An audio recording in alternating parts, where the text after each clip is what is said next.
Baseball is one of the most popular games in America, and every one is played with this, a leather-covered ball. The American baseball has an interior of cork, rubber, wool, and yarn. We're going to check out a history of the game, a history of the ball itself, and then we're going to give you a look inside so you can see what's used to make it, what type of leather it is, and everything that's going on behind the seams. That's right. With that, let's dive right in. The American baseball is a leather-covered ball with an interior of cork, rubber, and wool yarn. It's under 3 inches in diameter and weighs around 5 ounces.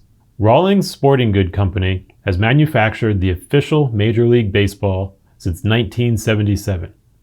It produces around 2.4 million each year, about 250,000 of which will be used in Major League Baseball games during the season and postseason. The leather itself. The leather for MLB baseballs comes primarily from Holstein cows in the state of Pennsylvania. The hides are shipped to a tanner called the Tennessee Tanning Company in Tullahoma, Tennessee. They were founded in 1946 and acquired by Rawlings in 1983. So Rawlings essentially owns its own tannery used to make the baseballs. The leather undergoes an alum tanning process, which uses aluminum salts. This is a relatively uncommon tanning practice for most commercial leathers today, though when utilized, produces a very soft, durable, white leather. The leather then gets shipped to Turrialba, Costa Rica, to the Rawlings baseball manufacturing plant. There, around 300 workers make the baseballs, hand stitching every one of the 108 stitches per ball. That is a lot of detailed work. So let's see it. We're going to take a close-up look at this ball and then open it up and see what's inside and exactly what type of leather is being used. So here we have the ball, and we can see on the outside it's a relatively soft white leather, and even where it was being stored you can see the marks just from the weight of the ball itself pressing into it. So you could really see already how soft that leather is. It's durable, yet it's relatively soft. And here it looks like it's made up of 2 panels. This panel here, it kind of runs there. And then it looks like a second panel of the same shape and size that runs there and stitched together on those seam lines. And these are each of the 108 stitches, and they're hand stitched too, which is impressive. And then we have the printing on the top, official Major League Baseball MLB print here, commissioner's name and signature, and the MLB logo. So overall, looks like a 2-piece leather outer with the classic red stitching. So what we'll do is we will start to open this up, and we'll do that using a seam ripper tool. So let's open this up. We can see a few things right here before we begin. We can see where the stitching is. There's around 88 inches of this red stitching used throughout. And you can see even on the stitch holes where it's pulling on that very soft leather. So another indicator of how soft that is, as stiffer leathers would resist the pulling of the stitch. Here, based on how tight it's stitched and how soft the leather is, we can see that stretching out slightly. Another interesting indicator. So what we'll do is let's find a stitch point that we can get in and open our tool. It looks like right around here, maybe a stitch we could start with.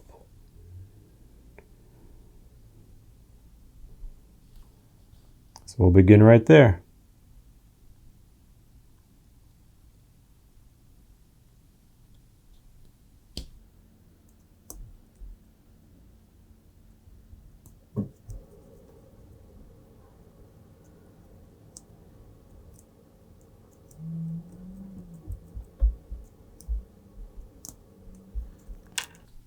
All right, so we have our first stitch open, and you can see right here where that has created a mark in the leather itself.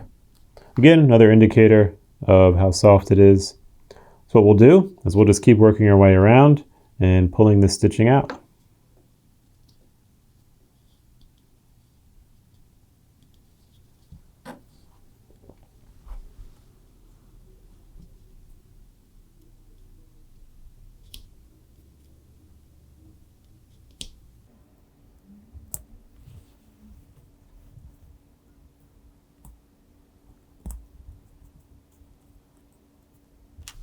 What we'll try too is we have a hobby knife here. So I may use that on top of the stitching and see if that gives us any kind of a cleaner cut through.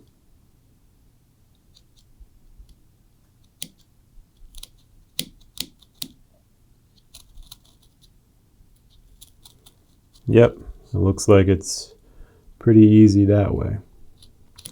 And we could just use the channel between the leather as our guide point. We want to do it carefully because ideally we can reuse this leather for making some pretty cool small leather goods. And it looks like it's already working, separating our seams. We could start to get under there a little bit. So what we'll do is just continue that gently around.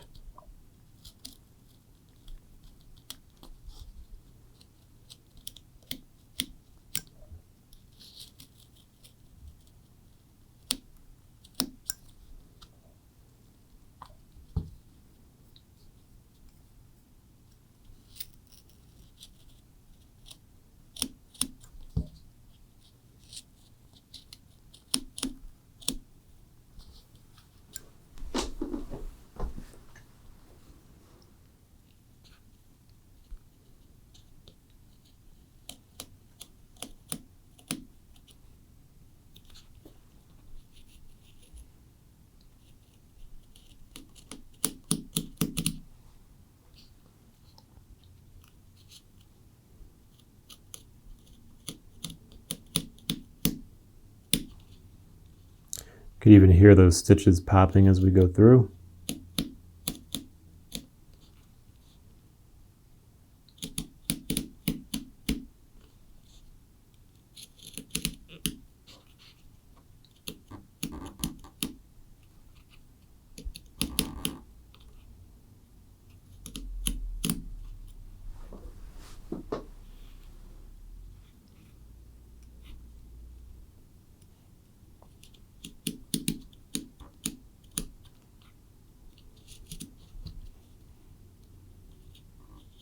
What's good is that it is essentially one long seam all the way around. So we could just follow the curve of that seam and work our way through.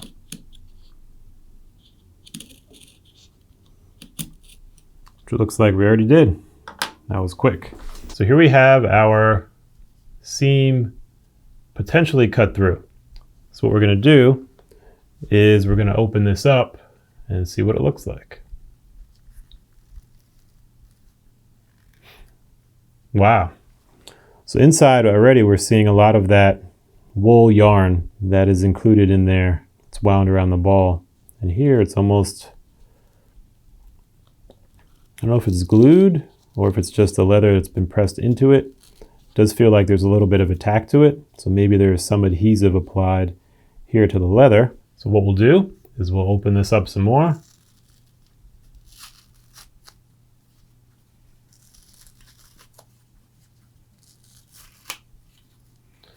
All right, we got one half of it off. And then if we look here, we can see all those wound wool fibers all around the ball.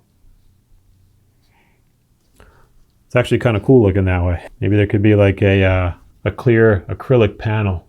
So you have like half baseball, half see-through or something. So let's take off the other half now.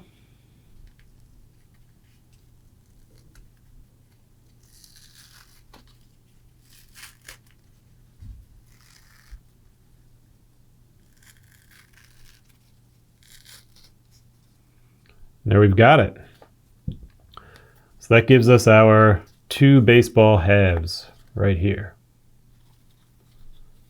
That's pretty cool to see. What's interesting is when we look closely now, the leather is really wrinkled. So that's another indicator of how soft it is, because we just did that essentially by pulling it off, the baseball. And there was, some force used to, pull it away from the adhesives and things. Though even just that little bit of movement has basically wrinkled the surface of this leather, pretty noticeably. And we see that, on both sides here as well. Yeah, and this you could almost make like a bracelet out of it or something. So we'll get into ideas for leather products, but Just kind of brainstorming as we go. So we've got our two pieces there. Let's check out this baseball a little more. It actually feels pretty soft. It's because it's all the wool fibers on there. If we go a little deeper, oh, actually, those may be, yeah, these may be cotton fibers, and the wool may be under there. That makes sense. Yep, so I believe these are cotton fibers, at least it feels that way. Maybe something different.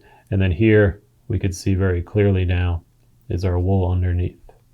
So conceivably, we could pull all this cotton off and then have a big, basically, ball of wool yarn right under there in the baseball. And you can unwind that. Yeah, here's more wool. So it probably winds around and around and around. So pretty interesting. So that's really interesting. But all right, for now, let's focus on the leather portions of it. So we've got here our leather pieces. Let's use this one, and we have our stitching in here. So what we'll do is actually, I was thinking of removing the stitching so we could look at the leather's edge, but I think we could see it fine enough. And also, if we're going to use this to make something, that red stitching may become an integral part of that piece, depending on what it is we're making. So rather than removing it all, like we see here is a stitch removed, rather than taking it all out, let's leave it in for now, and then determine what we're going to make with it. Though for the interest of leather itself, let's look at a few different things. On the inside here, we can see the underside of the leather, and it looks like there are impressions of those cotton strands throughout. Another indicator of how soft it is. I was looking to see if there was any kind of fuzzy underside or what that underside was like. And it looks like it's pretty smooth. There may be a very tiny raised grain pattern to it. Though for the majority, it's a relatively smooth feeling in there. Not too much different than the top on the outside. And then it also looks like here we have some type of a marker, whether it is a potentially a tanning marker, likely not, since they probably keep it mostly white. This could be a Rawlings marker in terms of the baseball, maybe the production run, or something like that. But that's interesting to see in there. So if anybody knows exactly what that is, please share. I'd love to learn more about that. And so we basically have that softer leather on the outside. We have soft leather on the underside as well, maybe a little bit more fuzzy to it. And then let's check out the thickness. So here we have something called a thickness sample ring. And it's essentially all different thicknesses of leather, and it tells us the leather weight. And weight is usually measured in something called ounces. And how to calculate that's a whole story on its own, though for our context here, we're just curious about how many ounces this leather is, which also means, how thick is it? So what we'll do is we'll compare our baseball leather edge to our samples here and see if we could find like a good matching thickness for it. So that's probably, let's see, we'll kind of work our way down from the top. That's probably a little too thick.